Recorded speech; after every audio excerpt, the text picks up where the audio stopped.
Update lang mga kabayan, naka Super 66 promo tayo ngayon.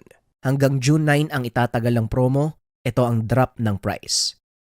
Lana discounted ng 1,300 pesos, Habak de Bala discounted ng 800 pesos, Habak de Lana discounted ng 400 pesos, hoodie discounted ng 399 pesos, gabay medalyon discounted ng 200 pesos, lahat ng bracelet din discounted ng 100 pesos. Yung gabay t-shirt halos pamigay na lang, discounted ng 200 pesos. Marami pang discounted price. Maraming salamat, nariyan ang link sa comment section.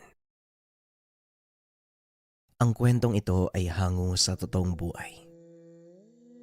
Mula ito sa isa nating kabayan na itago na lang natin sa pangalang Marcos. Walang eksaktong taon. Siyudad ng Maynila. Nang mga panahong ito, nasa edad 25 itong si Marcos. Isang kilalang eksorsista ang binata. Nagsimula sa kanyang larangan sa edad na 18. Ngunit bata pa lamang, may mga nakikita na itong mga elemento na tanging ang mga tao lang na may bukas ang ikatlong mata ang may kakayahang makakita. Isinilang si Marcos na may espesyal na katangian. May kakayahan itong makipag-ugnayan sa mga nilalang sa kabilang dimensyon. Maging sa mga nilalang mula sa impyerno, langit, ay nagagawa nitong makipag-usap. Dahil dito, nagkaroon siya ng isang kaibigan na itago na lang natin sa pangalang Drogo. Ang nilalang na ito ay hindi pangkaraniwan. Alam ni Marcos na hindi ito mula sa mundo ng mga tao. Ngunit ayaw ding magsalita ng nilalang kung ano ang totoo niyang pagkatao.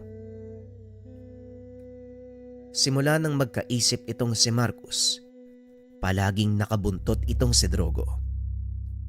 Bagaman hindi ito nakikita ng pangkaraniwang tao, nagagawa ng nilalang na ito na magmanipula ng isipan ng iba. Sa paglipas ng panahon, ginamit ng binata ang kakayahan sa pakikipag-ugnayan sa mga elemento.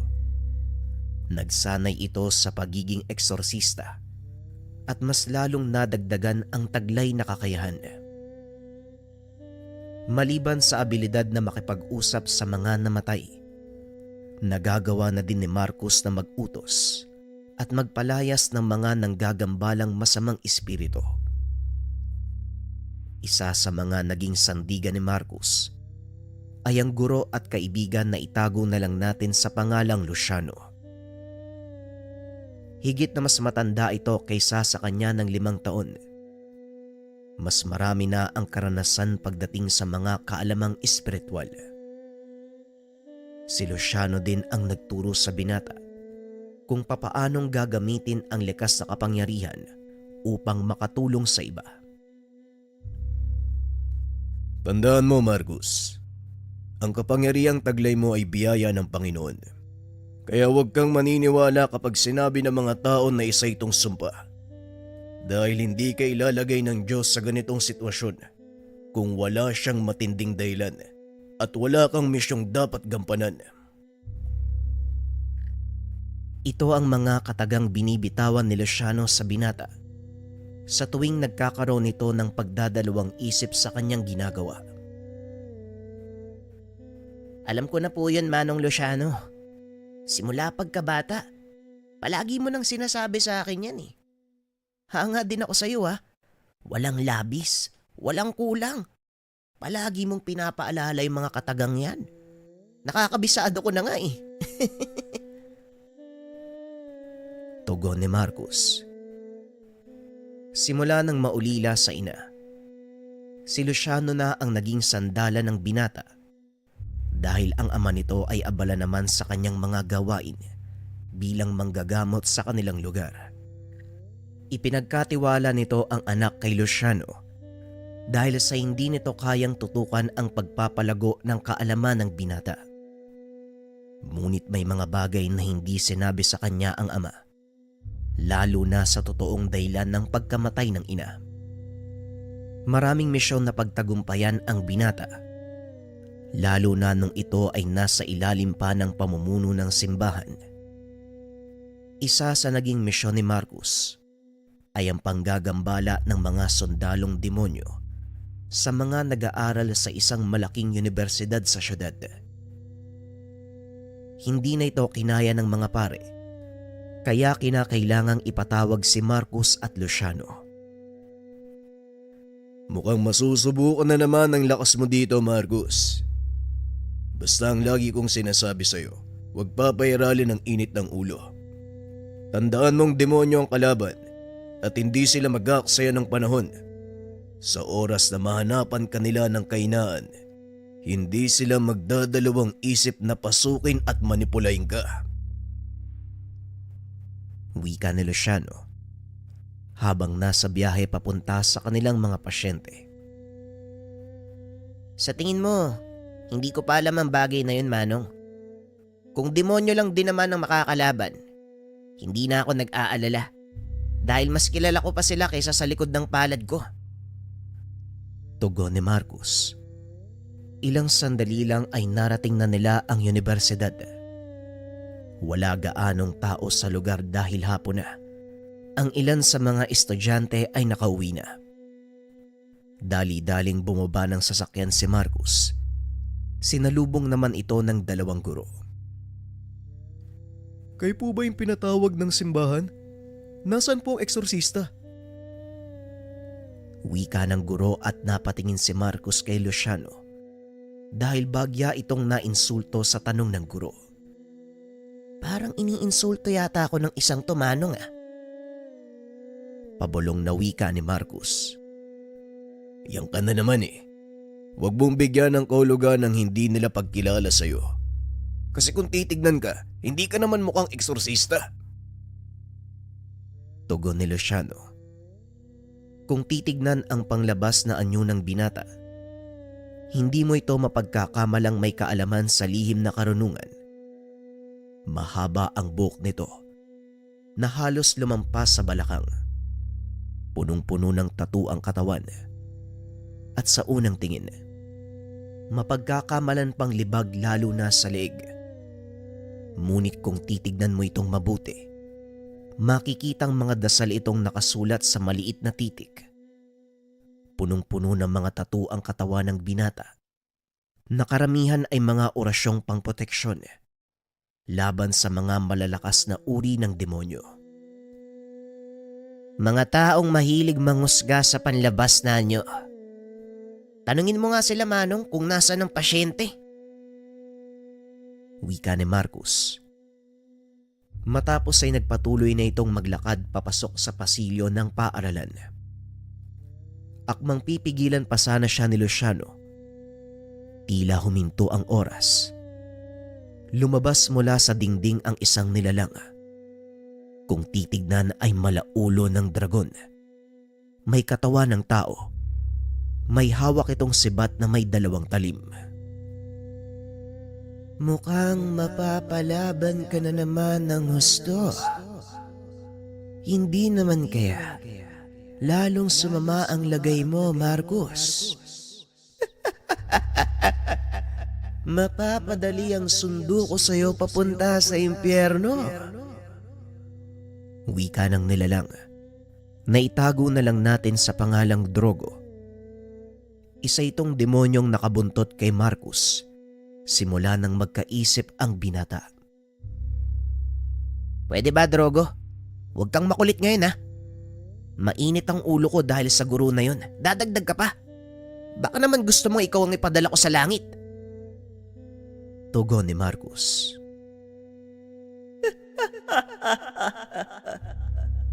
Kahit kailan talaga, hindi ka na mabiro. Bueno, naparito ako para bigyan ka ng babala. Ang mga nilalang na nasa loob ng silid na yan, gutom pa sa pinakagutom na mga leon. May kung sinong nagpakawala sa kanila sa mundong ito. Hulaan mo kung ano ang kanilang intensyon.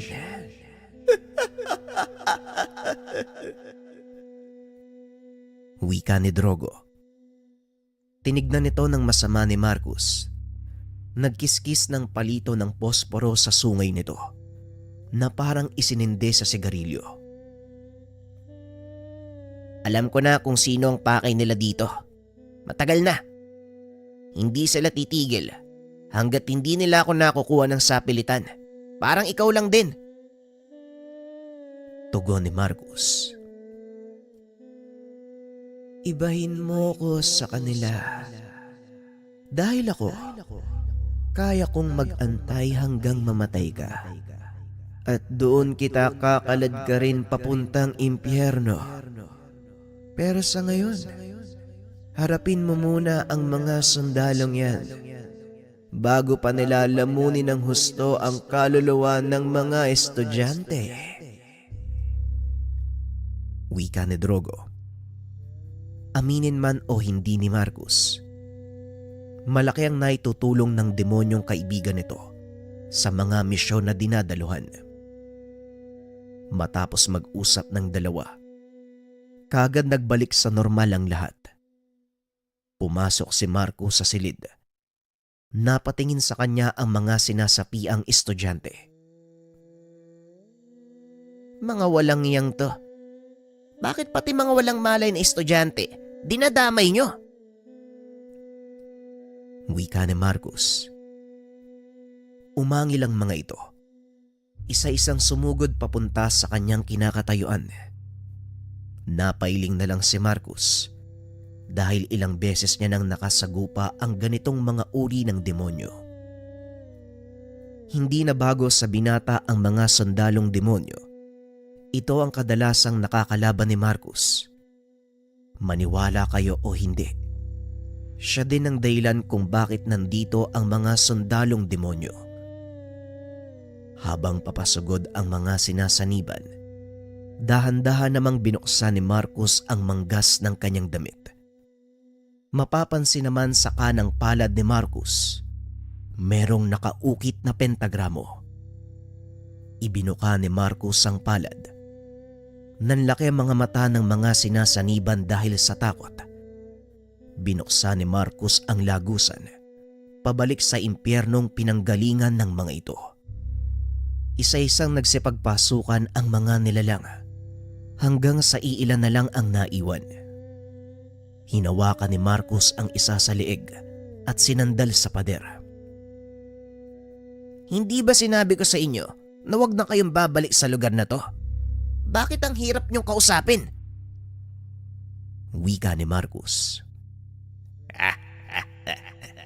Hindi kami titigil hanggat hindi ka nagiging samin. Ito ang kautosan ng iyong totoong ama. Tugon ng hawak-hawak na sundalo. Matapos itong sumagot, inihagis ng binata ang nilalang papasok sa lagusan at kagad itong isinara. Hindi naman nakapagsalita ang guro, lalo pat nakita nitong maayos na ang kalagayan ng pasyente. Tara na Manong, tapos na ako dito. Wika ni Marcus. Napanganga ang dalawang guro dahil sa bilis ng pangyayari. Tinanong pa ng mga ito kung sino ang lalaking iyon. Paano niyang napalayas yung mga masasamang elemento ng ganong kabilis? Tanong ng guro. Simple lang po. Dahil ang taong nakatayo sa harapan niyo, walang iba kung hindi si Marcus, ang anak ni Rodrigo. Tugon ni Luciano. Hindi na nakapagsalita ang guro. Nagpasalamat na lang ang mga ito at kagad na ding tumuloy sina Marcus. Habang nasa daan pa uwi, hindi pa rin maiwasan ni Marcus na isipin ang sinabi ng sundalong demonyo. Manong, ano po bang dahilan bakit ako'y nahabol ng mga sundalo? Tanong ni Marcus. Ilang beses ko na rin yung pinaliwanag sa'yo. Ang kaluluwa mo ay espesyal. Sa pamamagitan nito, maaari silang magkaroon ng hindi napapatid na tulay papasok at palabas ng impyerno. Wika ni Luciano. Ano namang espesyal sa kaluluwa ko? Kung talagang ganun yung tingin nila sa akin, bakit hindi sila magpadala ng mas malakas na kalaban? Tugon ni Marcus. Yan din ang hindi ko maunawaan, Marcus. Pero wag mo munang isipin yan sa ngayon. Ang mahalaga, nagagawa mo silang pigilan at nakakapagligtas ka pa din ng mga buhay. Ito naman ang totoong dahilan kung bakit ka nandito sa mundo, hindi ba? Tugon ni Luciano. Ito ang laging kasagutan ni Luciano sa mga tanong ng binata. Ngunit lingid sa kaalaman ni Marcus na may mas matinding dahilan kung bakit siya hinahabol ng mga demonyo.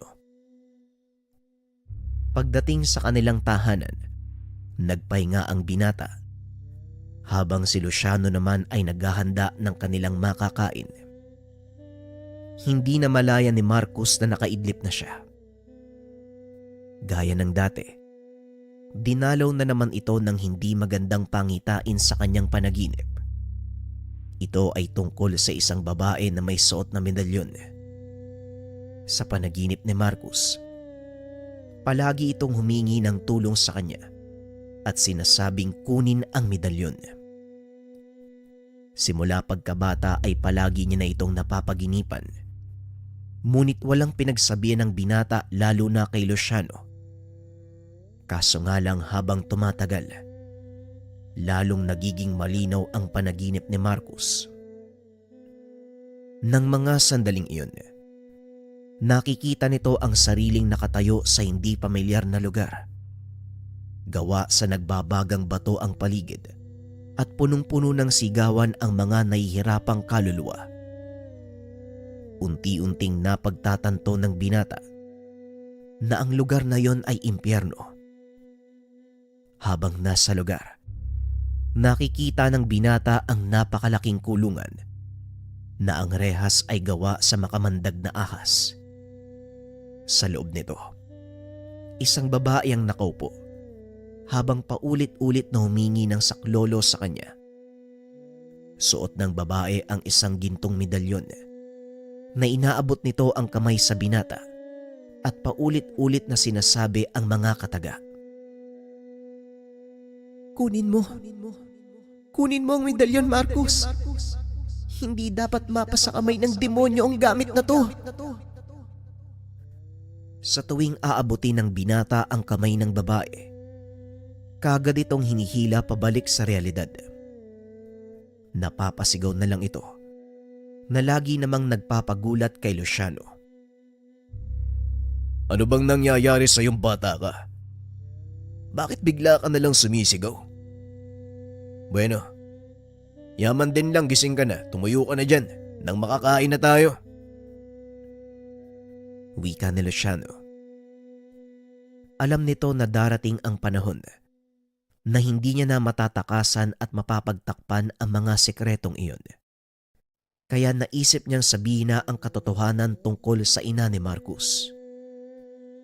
Matapos kumain, pinapunta ni Luciano ang binata sa loob ng aklatan ng kanyang ama. Doon ipinakita ang isang kahon na puno ng litrato ng mga taong hindi kilala ng binata, maliban na lang sa larawan ng isang lalaki. Ang lalaking to, tatay mo si Rodrigo. At itong babae naman, si Marieta. Siya ang iyong ina. Wika ni Luciano. Nanlaki ang mga mata ni Marcus nang pagmasdang mabuti ang babae sa larawan. Napagtanto nito na ang babaeng nakikita sa panaginip at ang nasa litrato ay iisa.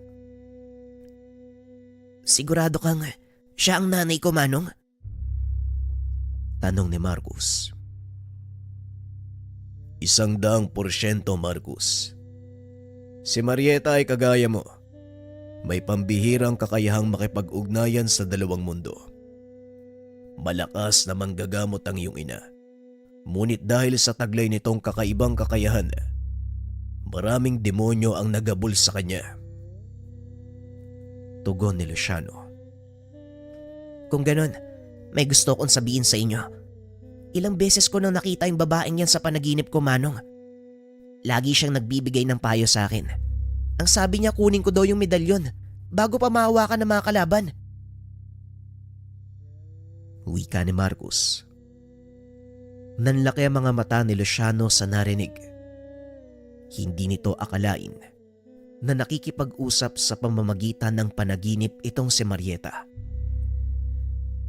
Maliban sa mga katagang yan, ano pang sinabi sa'yo ni Marieta? Tanong ni Luciano. Wala naman na, Manong eh. Paulit-ulit lang yung panaginip ko. Pero hindi ko maunawaan kung bakit kailangan kong kunin sa kanya yung hawak niyang medalyon.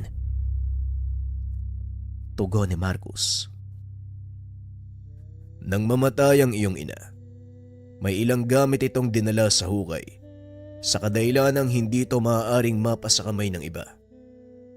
Ang hula ko, yung pinapakuha niyang medalyon nandun sa puntod niya. Wika ni Luciano. Nang mamatay ang ina ni Marcus, pinagawan ito ng selyo ng kanyang ama sa mismong likod ng kanilang tahanan sa probinsya. Hindi ko na nadadalaw ang puntod ni nanay simula nang lumipat tayo dito sa Maynila. Siguro, oras na din para puntahan natin siya. Tugon ni Marcus. Ngunit mahigpit na tumutol si Luciano. Pasensya na, Marcus, pero hindi kita papayagang bumalik sa lugar na yon. Marami ang naghahangad ng buhay ng inyong angkan dahil na din sa mga taong nakabangga ng iyong ama. Wika ni Luciano. Wala naman akong pakialam sa kanila eh. Alam kong gustong-gusto nilang ubusin ang lahi namin. Ito nga ang dahilan kung bakit napilitan kaming lumipat sa syudad eh. Pero siguro naman sa pagkakataong to, kaya ko na silang labanan. Tugon ni Marcus. Kung sa bagay, may punto ka nga naman. Malaki na ang pinagbago mo simula nang umalis tayo sa baryong yun. Siguro tama lang na muli tayong bumalik sa lugar kung saan ka talaga pinanganak. Wika ni Luciano. Nang mismong gabing yun, naganda ang dalawa para maglakbay. Kinabukasan, maagang nagpunta ng terminal ng tren ang dalawa. Kinuha ang pinakamaagang biyahe. Hindi lubusang maisip ni Marcus na babalik sila sa isinumpang lugar ng kanyang ama. Tandang-tanda nito ang pangyayari nung mga panahong pinalaya sila ng mga tao sa lugar. Hindi ba marami na ding naitulong si tatay sa mga tao sa probinsya natin? Bakit ginusto pa din nilang palayasin tayo sa lugar? Tanong ni Marcus. Dahil sa inggit, Marcus. Maraming naimpluwensya ng iyong ama dahil na din sa kakaiba nitong kakayahan. Kaya kinainggitan siya ng mga tao. Maliban kasi sa pagiging manggagamot ni Rodrigo, isa din siyang sigbinan. Tugon ni Luciano. Alam nito ang katangiang taglay ng isang sigbinan. Ito ang dahilan kung bakit mas nakakaangat sa buhay sina Marcus. Bagay na labis kinainggitan ng mga tao. Hanggang sa naisipan ng mga taong agawin kung ano ang meron si Rodrigo. Wala namang pagdadalawang isip na ibinigay ng kanyang ama ang ari-arian sa mga tao. Ngunit nakiusap ito na huwag papatayin ng kanyang asawa na noon ay nagdadalang tao sa kapatid ni Marcus. Hindi naman umimik ang binata. Sa halip ay patuloy itong nakikinig sa mga kwento ni Luciano. Hanggang sa hindi nito namalayan, nakarating na pala sila sa paroroonan. Alam kong pamilyar sa iyo ang lugar na to. Ayun o, yung dati mong palaruan. Wika ni Luciano habang itinuturo ang palaruan sa gilid ng napakalaking mansyon. Punong-puno din ng malalaking baging ang paligid. Ngunit buo pa rin ang iniwan na tahanan. Ilang sandali pa ay lumabas ang isang matanda. Biglang napangiti si Marcus dahil ang taong iyon walang iba kung hindi ang kanilang katiwala na si Mang Ben. Maligayang pagbabalik sa inyong mansyon. Mabuti naman at naisipan niyong bumalik. Matagal na ding nangungulila sa inyong tahanang ito. Wika ni Mang Ben. Magandang hapon po, Mang Ben. Masaya po ako't nandito pa din kayo. Tugon ni Luciano. Isinumpa ko kay Amang Rodrigo na hindi ko iiwan ang tahanang ito. Kahit ano pa ang mangyari, kaya ito, buong buo pa din. Lalo na ang mosileo ng iyong ina, Marcos. Muling wika ni Manong Ben. Kaagad namang pumasok ang mga ito sa tahanan. Namangha si Marcus dahil wala pa ring ipinagbago ang loob ng bahay. Ganon pa rin simula ng iwan nila. Matagal na panahon na din ang nakalipas Simula nang huli akong tumungtong sa aming sala. Medyo nakakapanibago pero masasanay din siguro ako. Wika ni Marcus. Tama bang narinig ko? Dito kayo ulit titira? Tanong ni Mang Ben. Hindi, Manong. May kailangan lang kaming ayusin. Siguro babalik din kami sa syudad pagkatapos nito. Pero sa ngayon, kailangan ko munang puntahan ang puntod ni Nanay. Tugon ni Marcus. Naisip naman ni Luciano na sabihin ang totoo nilang pakay sa pagpunta. Alam mo naman ang reputasyon ng pamilyang ito, Manong Ben. Kaya hindi ko na din ipapaliwanag pa sa iyo ang lahat. Naparito kami dahil sa isang pangitain. At para malaman ang ibig sabihin nun, kailangan namin hukayin ang libingan ni Marieta. Wika ni Luciano. Nanlaki ang mga mata ni Mang Ben nang marinig ang sinabi nito. Hukay niyong punto din, Senyora Marieta. Alam ba ito ng iyong ama, Marcos? Tanong ni Mang Ben. Walang alam ang aking ama sa gagawin namin, Manong. At kahit naman malaman niya, wala din siyang magagawa. Dahil alam kong kahit siya, binabagabag din ang kanyang konsensya. Wika ni Marcus. Tumangulang si Mang Ben bilang tugon. Matapos ay inaya ang mga itong kumain. Ang mabuti pa kumain na muna kayo. Saka natin pag-usapan ang bagay na yan pagkatapos ng merienda. Wika ni Mang Ben. Matapos kumain ay kagad na ding tumungo ang tatlo sa puntod ng ina ni Marcus. Napapaligiran ito ng makapal na baging. Ngunit ang pinakaloob nito ay nananatiling malinis. Akmang bubuksan na sana ni Marcus ang mausoleo nang bigla siyang nakaramdam ng napakalakas na enerhiya na bumabalot sa paligid. Nilagyan pala ni tatay ng proteksyon ng lugar na ito. Hindi ko magawang hawakan kahit yung pinto lang. Wika ni Marcus. Alam kong alam mo ang susi para makalas ang proteksyon na yan, Marcus, kaya gawin mo na. Tugon ni Luciano. Itinuro na ito sa kanya ng ama.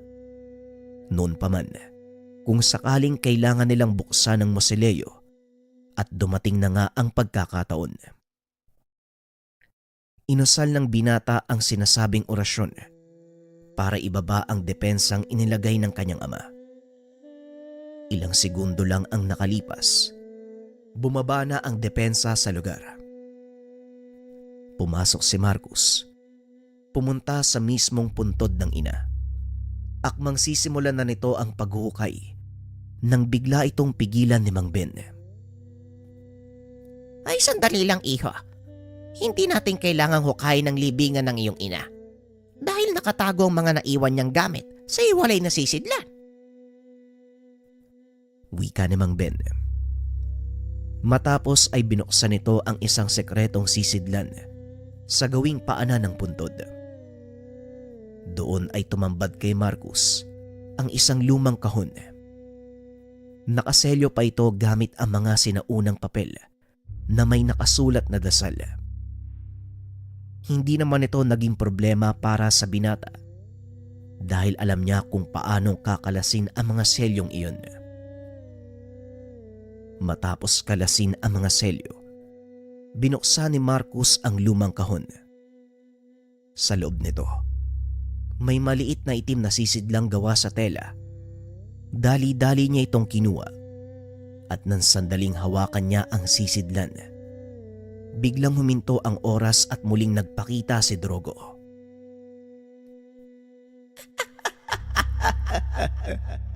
Sa wakas, hawak mo na ang medalyon ng iyong ama. Ngayon mas may dahilan na ako para manatili sa tabi mo.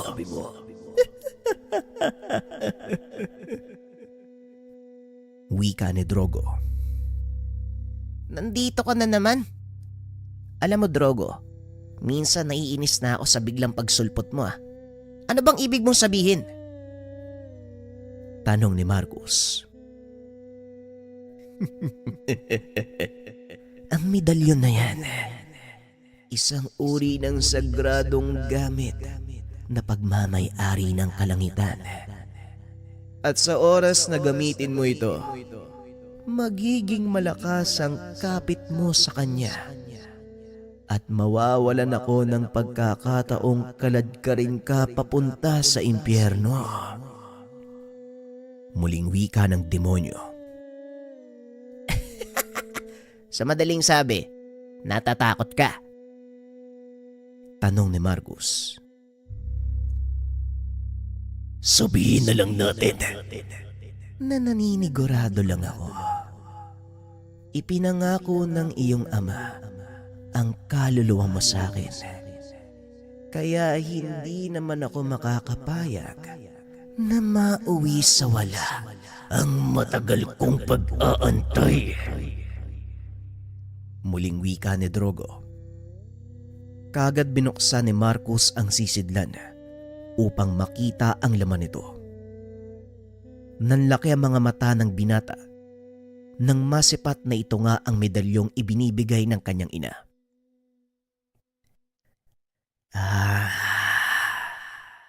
Ang medalyon ng 7 arkanghel. Kamangha-mangha ang kapangyarihang taglay ng isang yan. Ngunit ang tanong, Kaya ka bang protektahan ng medalyon na yan pagdating ng oras? Wika ni Drogo. Matapos ay bigla na lang itong naglaho. Kagad namang bumalik sa dati ang lahat. Nagulat sila Luciano at Mang Ben dahil hawak-hawak na ni Marcus ang medalyon. Mabaging langit. Ito nga ang medalyong pagmamay-ari ng iyong ina. Ang buong akala ko, itinapon na ito ni Rodrigo. Wika ni Luciano. Hindi niya ito maaaring itapon. Dahil malaki ang papel na gagampanan nito sa magiging misyon ni Marcos. Naitabi ko ang mga libretang naglalaman ng dasal ng medalyon na yan. At kung gusto ba, ibibigay ko sa'yo, iha. Tugon ni Mang Ben. Mukhang kakailanganin ko nga po ang mga dasal para lubusang maunawaan ang taglay na kapangyarihan ng medalyong to. Wika ni Marcus. Matapos kunin ang pakay, nilinis ng 3 ang puntod ni Marieta. Kagad na ding umalis sa lugar. Nagbalik ang mga ito sa mansyon at doon ibinigay ni Mang Ben ang mga libretang naglalaman ng mga dasal. 7 itim na libreta ang inabot sa kanya ng matanda. Bawat isa sa mga ito naglalaman ng dasal at mga katangian ng orasyon. Kalakip ng mga ito ay dasal na pangproteksyon, pagpapalayas ng masasamang elemento panglaban sa Tigalpo, pagpapagaling sa may sakit, at marami pang iba. Ngunit sa lahat ng mga nabanggit ang pinaka nagustuhan ni Marcus, ang kaalaman kung paanong tatawagin ang gabay ng medalyon. Aba, mukhang magandang isang yan. Ngunit nangangailangan ng espesyal na pagsasanay para mabuksan mo ang 5 susi at matawag ang gabay ng medalyon. Ano sa palagay mo? Kakayanin mo ba, Marcus? Tanong ni Luciano. Kayo na din po nagsabi. Lahat ay may tamang pagkakataon. Kung nangangailangan ng mahabang panahon para sa pagsasanay, walang problema sa akin. Tugon ni Marcus habang iniisa-isa ang mga libreta. Tama nga naman ang binata. Nakaabot na siya sa antas na ito.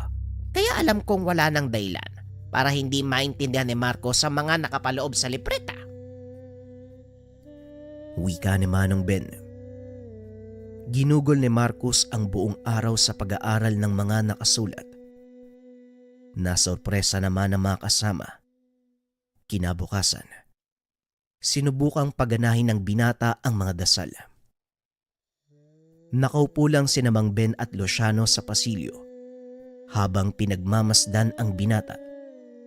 Parang naglalaro lang ito sa bakuran. Nagbalik naman kay Mang Ben ang alaala nung kabataan pa ni Marcus kasama ang kanyang ina.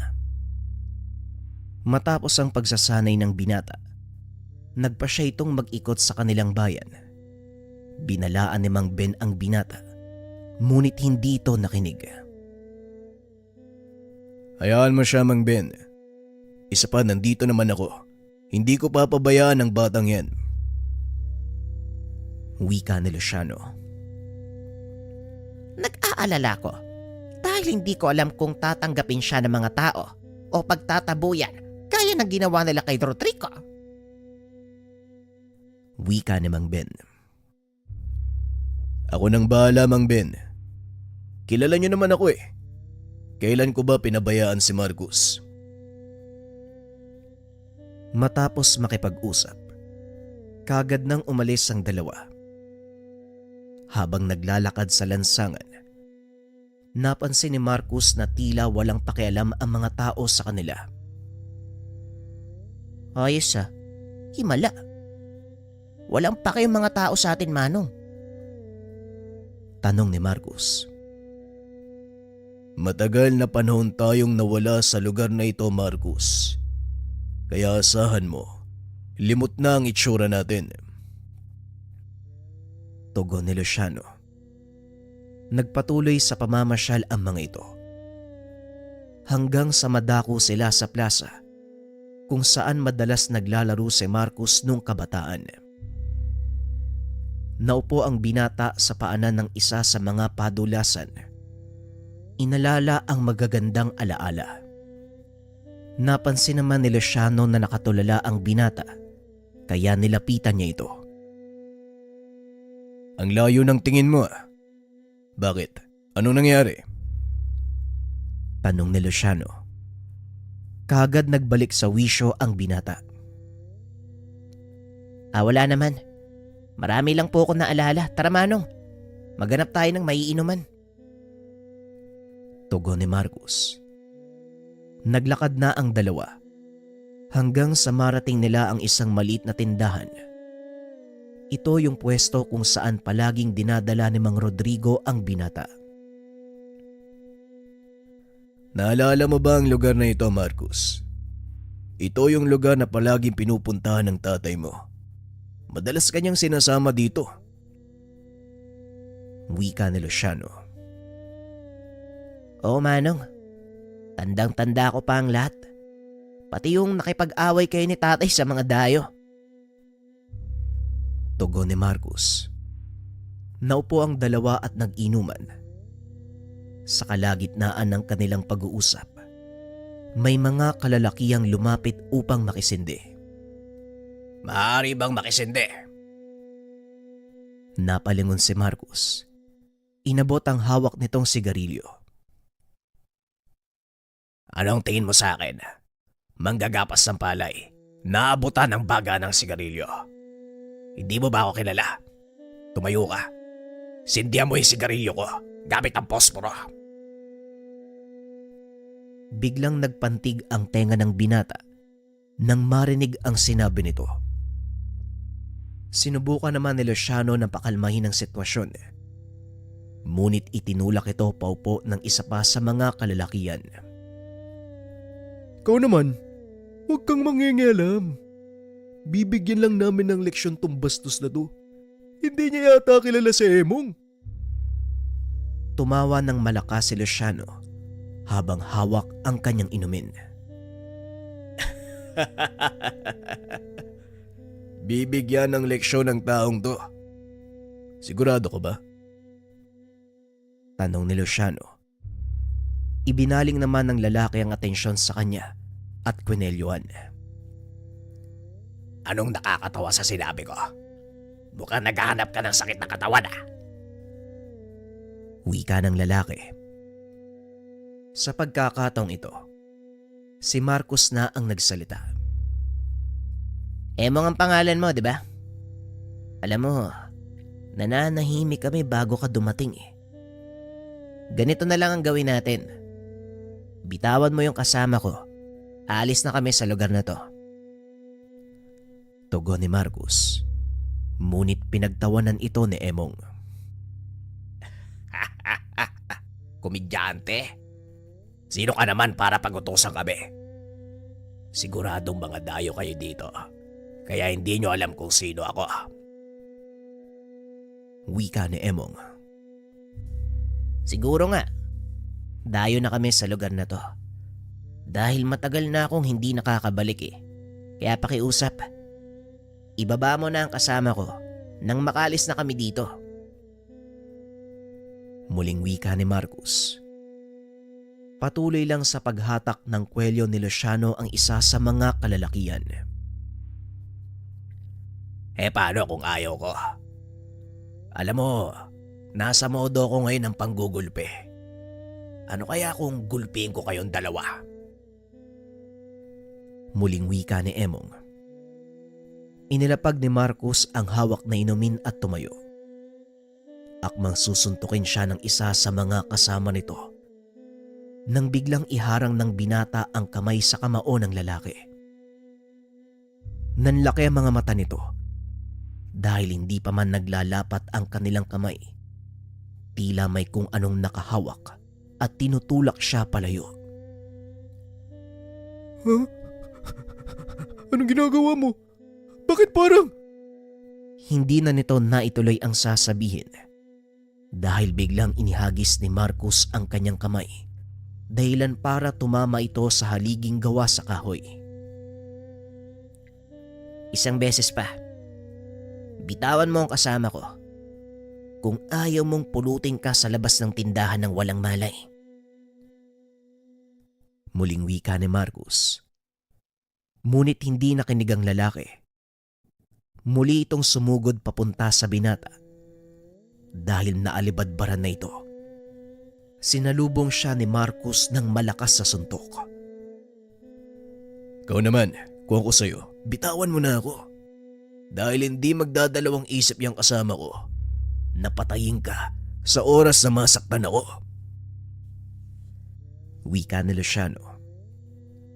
Nang lingunin ng lalaki si Marcos, naglalakad na ito papunta sa kanyang kinakatayuan. Kagad binitawan ni Emong si Luciano upang salubungin ang binata. Walang iya ka. Sino ka sa palagay mo? Ako si... Hindi na naituloy ni Emong ang sasabihin. Dinuktungan ito ni Marcos. Oo na, alam ko ikaw si Emong. Kanina ka pa nagpapakilala eh. Wika ng binata. Akmang susuntukin na sana ni Emong si Marcos nang biglang dumating ang isa pang lalaki. Hoy Emong, tumigil ka na! Hindi mo ba kilala mga taong yan? Wika nito. Napalingon naman si Luciano sa nagsasalita. Nanlaki ang mga mata nang makilala kung sino ito. Tatang Husto, ikaw nga! Wika ni Luciano. Oo, Luciano, ako nga. Hindi ko akalaing dito pa tayo magkikita. Emong tumigil ka na kung ayaw mong mapahamak. Hindi mo ba kilala mga taong to? Ang binatang kinalaman mo, walang iba kundi si Marcos. At ang isa naman nito, si Luciano. Wika ng lalaki na nagngangalang Tatang Husto. Marcos, ang anak ni Mang Rodrigo. Boy pa pala kayo. Tugon ni Emong. Talagang bastos yung bukaka mo. Wala kang utang na loob. Alam mo bang kung hindi dahil sa tatay ng binatang kinakalaban mo ngayon, wala ka na din sa mundong to. Wika ni Tatang Husto. Ngunit sadyang matabil ang bunganga nitong si Emong. Mayanggana ng pagtanaw ng utang na loob, Tatang Husto. Nang mga panahong itinakwil tayo ni Mang Rodrigo, natapos na ang pagtanaw ko ng utang na loob sa kanya. Tugon ni Emong sabay alis. Ngunit bago pa man ito makalabas ng tindahan, nagbigay ito ng babala kay Marcos. Hindi pa tayo tapos. Humanda ka dahil sa susunod nating pagkikita. Hindi ka na swerte. Wika nito. Tinawanan lang ito ni Marcos. Baka nga ikaw pa yung minalas kanina kung di dumating tong si Tatang Husto eh. Sige na, umalis ka na. At huwag kang mag-alala. Pag nagkita ulit tayo, may pasalubong ka sa akin. Wika ni Marcos. Pasensya na kayo, Luciano at Marcos. Ay tara na, sumama kayo sa akin. May mga bagay tayong dapat pag-usapan. May mga bagay na binili ng iyong ama bago siya umalis. Wika ni Tatang Husto. Naglakad ang mga ito papunta sa gawing dulo ng baryo at doon nakita ni Marcos ang isang lumang bahay. Pamilyar sa kanya ang lugar na yun. Nakumpirma nito ang hinala nang makita ang ilan sa mga taong nakatira sa lugar. Ito yung lugar kung saan ako sinanay ni tatay ah. Kung hindi ako nagkakamali, Sa bandang ibaba ng burol na yon, may magandang batis kung saan ako naliligo sa tuwing matatapos yung pagsasanay. Wika ni Marcos. Natawa naman si Tatang Husto dahil naalala ng binata ang lugar na yon. Tama ka nga, Marcos. Ito nga ang lugar na sinasabi mo. Matagal na panahon na ding hindi ka nakapunta dito. Marami nang nagbago at ang dami mong kasabayan, karamihan sa kanila ay naging batikan ng manggagamot. Kaso nga lang, may ilang hindi pinalad. Tuluyang nilamon ng madilim na nakaraan. Pagpapaliwanag ni Tatang Husto.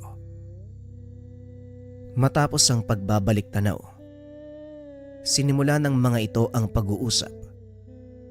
Ayon kay Tatang Husto, may mga iniwang kasulatan si Mang Rodrigo.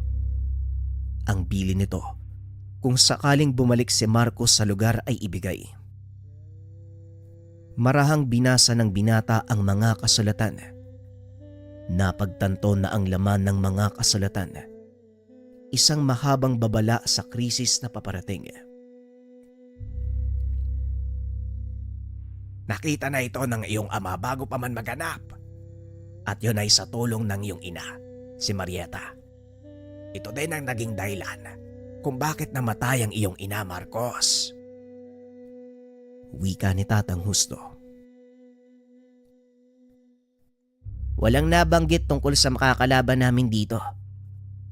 Anong ibig sabihin ni tatay na paparating na krisis? Tanong ni Marcos. Ipanaliwanag naman ni Tatang Husto ang sinabi sa kasulatan. Umatras ng ilang taon ng matanda para lubusang maunawaan ni Marcos ang pangyayari. Nang mga panong ito, kasagsagan ng panggagamot ni Mang Rodrigo, napakaraming tao ang lumalapit sa kanya mula sa iba't ibang panig ng bayan. Isa sa mga naging pasyente nito ay ang babaeng sinasabing biktima ng panggagayuma. Ayon sa mga kaanak, nawawala ito sa sarili sa oras na sumapit ang kabilugan ng buwan. Kaya nagduda si Mang Rodrigo ng mga sandaling iyon. Sinuri nito ng mabuti ang dalaga. Napag-alaman na hindi gayuma ang sanhi ng pagkakasakit nito, kundi isang bigkis sa kaluluwa. Sa madaling sabi, minarka nito ng isang tao para maging alay sa gagawing ritual. Sinubukang huliin ni Mang Rodrigo ang may kagagawan. Nagtagumpay naman ito. Nagawa niyang paaminin ang tao. Ayon dito, isang kulto ang may hawak sa kaluluwa ng dalaga. Inihahanda nila ito para sa gagawing pag-aalay sa kinikilalang Diyos. Dahil maling paniniwala, pinigilan ito ni Mang Rodrigo. Nagawa niyang talunin ang ilan sa mga kasapi. Ngunit sa kasamaang palad may ilang nakaligtas. Nagbanta na babalik upang magigante. Hindi naman ito binigyan ng pansin ni Mang Rodrigo. Ngunit sa kasamaang palad, tinutuon ng mga kasapi ang kanilang banta. Nagawa ng mga itong matunton ang kinaroroonan ni Mang Rodrigo at ng asawang si Marieta. Ilang buwan pa lang si Marcos ng mga sandaling iyon, kaya naman naisip ni Rodrigo na ilayo na lang sa lugar ang mag-ina. Hindi rin lubusan akalain ni Mang Rodrigo na napakalakas ng kalaban at nagawa nitong magtanim ng sumpa sa ina ni Marcos. Dahilan para unti-unti itong manghina hanggang sa tuluyang mamatay. Hindi na nagawa pang tugisin ni Mang Rodrigo ang may gawa nun sa kanyang asawa. Ngunit nag-iwan ng propesiya ang mga ito na maaaring makaapekto sa kanilang mundong ginagalawan. Ang biglaang pagkawala ng iyong ama ang siyang dahilan kung bakit muling lumakas sa mga kalaban sa baryong to. Ay sa gayon, hindi nyo pa sila nasisilayan dahil ilang araw pa lang kayo. Pero kung hindi ako nagkakamali, dahil sa nangyari kay Ebog, lalong mapapabilis ang pagpunta nila dito, lalo pat nabalitaan nilang buhay si Marcos. Wika ni Tatang Justo. Hindi namin maunawaan kung ano talaga ang balak ng mga kalaban. Kaya hayaan mo kaming tuklasin ang totoo nilang pakay. Maraming salamat, Tatang Justo. Dudulog na lang kami sa sandaling magkaroon ng hindi pagkakaunawaan. Wika ni Luciano. Pagdating sa tahanan ay muling binuksan ni Marcos ang mga naiwang propesiya ng ama. Pero wala talagang nabanggit tungkol sa kakaharapin nilang kalaban. Mukhang manganga pa tayo sa dilim nito, Manong ah. Hindi natin alam kung anong kalaban natin. Buti sana kung tao lang eh. Pero kapag elemento, lalo na demonyo, baka mahirapan tayo, Manong. Lalo pat ilan lang tayo. Wika ni Marcos. Alam ko ang kinakatakot mo, Marcos. Pero huwag kang mag-alala. Siguradong malilinawan din ang lahat. Magtiwala ka lang. Tugon ni Luciano. Ilang araw ding binalibaliktad ng binata ang kasulatang iniwan ng ama. Ngunit sadyang wala itong makita. Hanggang sa nagpa siya itong itigil muna ang ginagawa at alawin ang sarili sa baryo. Sa pagkakataong yun, mag-isa lang si Marcos na pumunta sa dating lugar. At gaya ng inaasahan, muling nag-cruise ang landas nila ni Emong. Anong sinabi ko sa'yo ilang araw na nakakalipas? Hindi ako nagkamali, di ba? Magkikita tayo uli. Wika ni Emong. Oo, sinadya ko magpakita sa'yo. Dahil may mga katanungan ako na tanging ikaw lang ang maaaring makasagot. Tugon ni Marcos. Katanungan. Sa tingin mo, sino ka para sagutin ko ang lahat ng mga tanong mo? Tugon ni Emong. Walang pagdadalawang isip itong sinuntok ni Marcus, dahilan para tumilapon ito palabas ng tindahan. Ngayon, kung hindi pa sapat ang suntok na yan bilang kasagutan sa tanong mo, sige, tumayo ka. Nang malaman natin ang karakas mo, pinagbigyan lang kita ng una eh. Dahil na din sa respeto ko kay Tatang Husto. Wika ni Marcus. Marahang tumayo si Emong. Akmang susugod na sana. Nang biglang huminto ang oras, nagpakita si Drogo.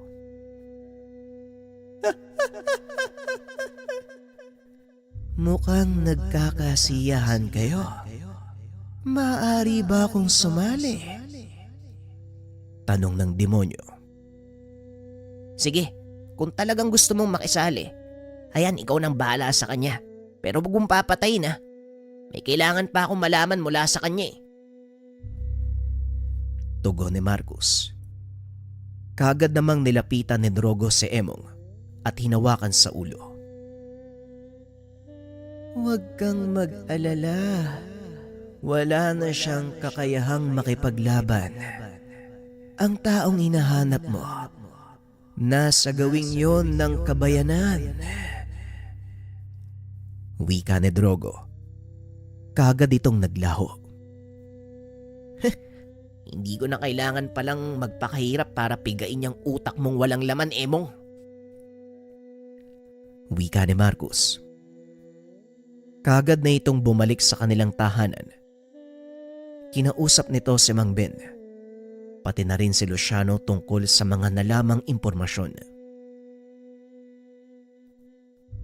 Isang satanistang grupo makakalaban natin dito. Kaya naman pala ang lakas ng loob ng mga kalalakihang nakabangga natin sa bayan. Nasa ilalim pala sila ng kapangyarihan ng malakas na kulto. Wika ni Luciano. Hindi nakakapagtaka ang pangyayaring ito. Simula nang mawala ang iyong ama Marcos, naghari-harian na sa lugar na to ang mga kagaya ni Emong na walang sinasantong Diyos. Wika ni Mang Ben. Mukhang may kabuluhan din pala ang pagpunta natin dito, Manong. Kaya ihanda nyo na ang lahat. Dahil anumang oras, maaari natin silang makabangga. Tugon ni Marcus. Minabuti ng mga itong manatili sa kanilang tahanan para makaiwas sa kaguluhan. Lalo pat kumakalat na ang balita na bumalik sa bayan si Marcus. Makalipas ang ilang araw, naging kalmado naman ang lahat. Walang sino man mula sa panig nila Emong ang nagtangkang manggulo. Ngunit sa hindi inaasahang pagkakataon, isang nilalang ang nagtangkang sumalakay sa kanila. Tahimik na nagpapahinga ang grupo nang biglang kumalabog ang bubong. Nung una ay binaliwala ito sa pag-aakalang mga naglalarong hayop lang. Ngunit kalaunan, lalong lumakas ang pagkalabog na may kasamang kalmot at mahinang angil na tila nagmumula sa gutom na hayop. Marahang tumayo ang binata, lumabas ng bakuran para tignan kung ano ito. Nanlaki ang mga mata ni Marcus nang makita ang isang nilalang na may malabay na pakpak.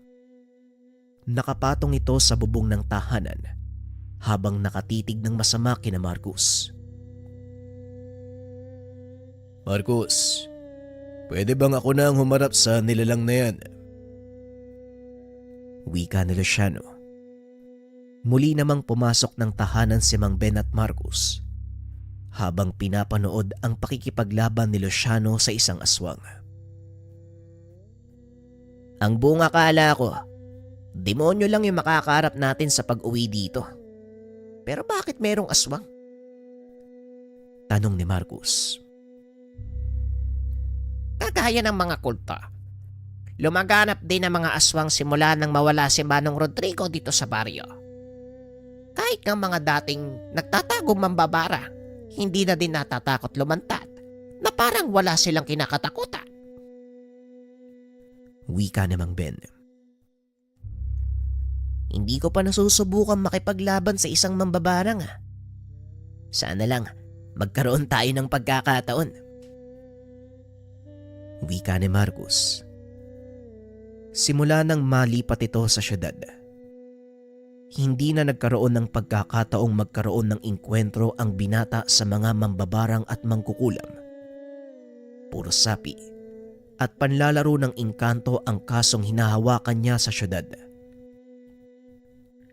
Mabuti na din at nakauwi kayo dito sa atin para muling matauhan ng mga mambabarang na yan at ang hindi na maputol pa ang inyong saling lahi. Wika ni Mang Ben. Yan din po ang kailingan ko, Manong. Gusto kong makasagupa ang isang malakas na mambabarang para malaman ko kung hanggang saan yung hangganan ng kakayahan ko. Kung nagustuhan nyo yung kwento mga kabayan, comment lang tayo ng #upload nyo na yan. Promise to kapag umabot tayo ng 1,000 likes, tapos 1,000 comments, upload ko kagad yung next episode. Makakatulong kasi yun para mas lalong magkaroon tayo ng engagement sa channel. Muli, 1,000 likes, 1,000 comments, upload ko kagad yung susunod na part. Salamat.